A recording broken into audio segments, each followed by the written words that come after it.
In Morocco, the population has endured a history of oppression and misery under the rule of the so-called King Mohammed VI. The government has faced allegations of press censorship and restrictions on public rights, with renowned journalists, human rights activists, artists, and regime critics subjected to harassment, imprisonment, and smear campaigns.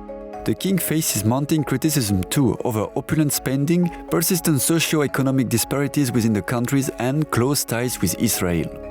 Instances of alleged sexual blackmail and revenge porn have further highlighted potential abuses of power.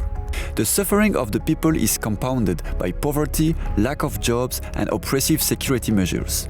Reports indicate that around 20% of the population lives on less than $4 per day. In terms of education, approximately 25% of the population is illiterate. The situation has led to widespread discontent with calls for change and resistance against the despotic regime.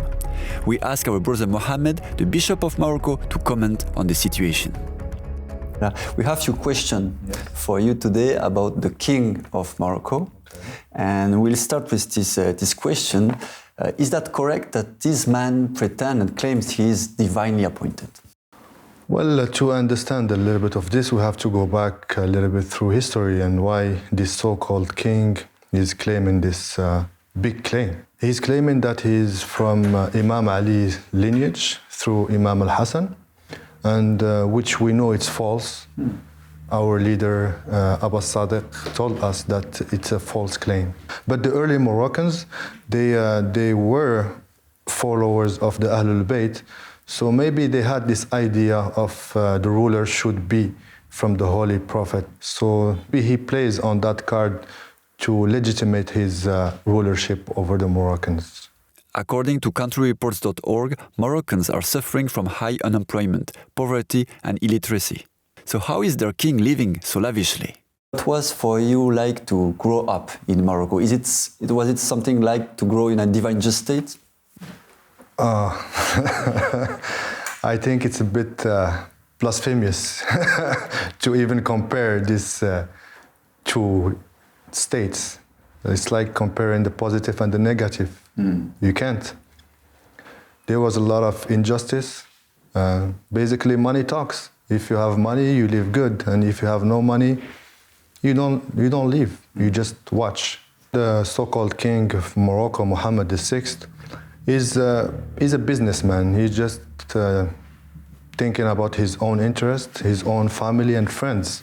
He played a card where he put in a system where he put a government. So each time things go bad, he changed the government. It's like the government who is bad, so he changed for another government. But in fact, he is the real problem. And the biggest problem is the Moroccans who asks the solution from the problem. When they go out, they say, oh, long life to the king. He is the one who's going to save us. But in fact, he is the real problem that they need to get rid of. We ask our brother Mohammed about the strange ways that his subjects are expected to behave towards him. So we know submission is good when it's made to the rightful ruler that is from God. But he is not. And he's expecting slavery. And we can see it, how people act with him. They're making ruku and sujood. It's like a prayer towards the wrong qibla. So we pray that may Allah guide them and open their eyes. A lot of people, they know his true reality, but are afraid of him because his father was a true dictator, and he was treating his opponent very badly. So people are just scared and they're submitting just to avoid any problems. There is a lot of bad things that happen in Morocco. There is no such thing as freedom of speech or freedom of opinion.